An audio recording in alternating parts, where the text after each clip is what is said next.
Welcome to the slop farm. Enjoy the video. You start by confirming two essentials. You have a Power BI Pro license and a Dynamics 365 user with Web API rights. Once those are verified, sign into the D365 Admin Center and enable Dataverse/OData endpoints. This allows API queries. Make sure Power BI Desktop is installed and you're authenticated with the same Azure AD tenant account. Then open Power BI Desktop and choose Get Data. This begins the live connection process, so your reports will map directly to D365 tables. Next, select Get Data and pick the Common Data Service Dataverse or the Dynamics 365 Online Connector. This authenticates via Azure AD.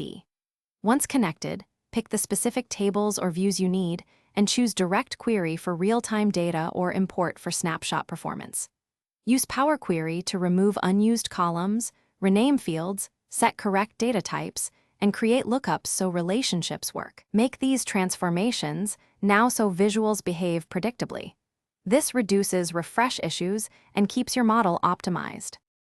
Finally, publish your PBICs to the Power BI service and immediately configure dataset credentials for the tenant connection. Assign workspace roles and, if necessary, implement row-level security to limit records by user. Schedule refreshes if you used import or rely on direct query for live reads. Monitor refresh history.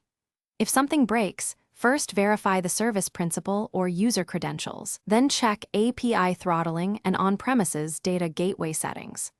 If errors persist, revalidate table permissions in D365 and retry the connection. Thanks for watching.